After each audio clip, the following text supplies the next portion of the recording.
Je m'appelle Ophélia Lopez Hernandez, je suis psychologue clinicienne, psychothérapeute et formatrice.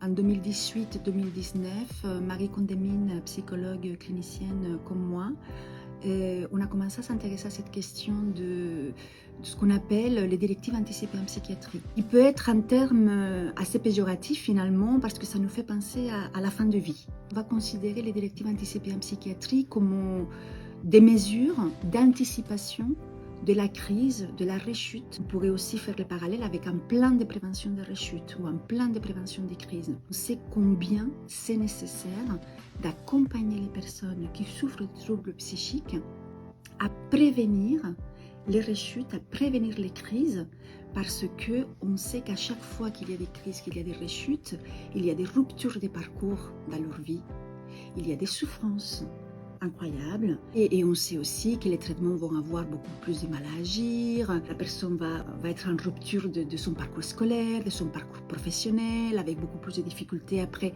à se réinsérer, à être vraiment dans une dynamique d'inclusion sociale et professionnelle.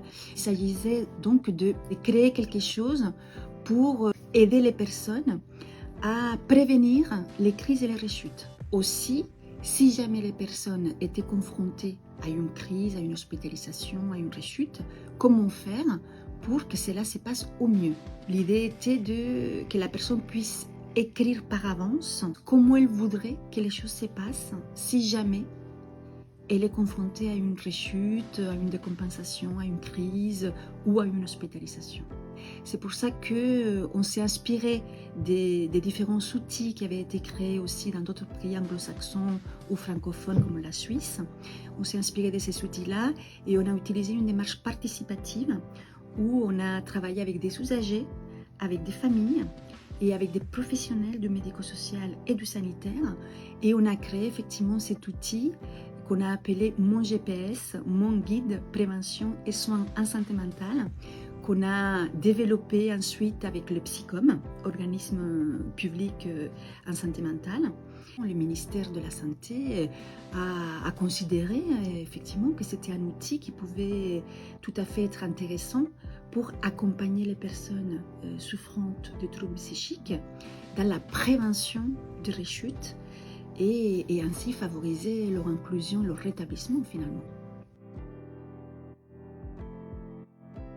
Depuis qu'on a commencé ce projet avec Marie Condemine, on utilise le kit Mon GPS qui est constitué du guide Mon GPS, mais aussi des 3 plaquettes, des 3 petits livrets à destination des professionnels, à destination des usagers de la santé mentale et à destination des proches.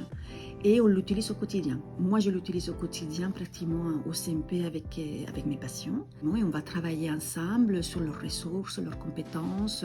Ça les aide à se connaître et aussi à repérer les ressources existantes autour d'eux pour pouvoir s'appuyer si jamais les choses commencent à aller mal. Et on fait aussi vraiment un travail de psychoéducation aussi, autour de la maladie, autour des traitements.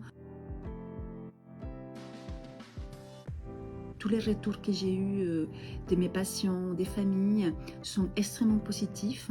Les dernières recherches montrent qu'en utilisant ces types d'outils, que ce soit Mon GPS, que ce soit d'autres types d'outils de cette nature, mesures d'anticipation en psychiatrie, cela permet une diminution considérable, on va dire, une diminution considérable des hospitalisations sous contrainte. C'est extrêmement intéressant.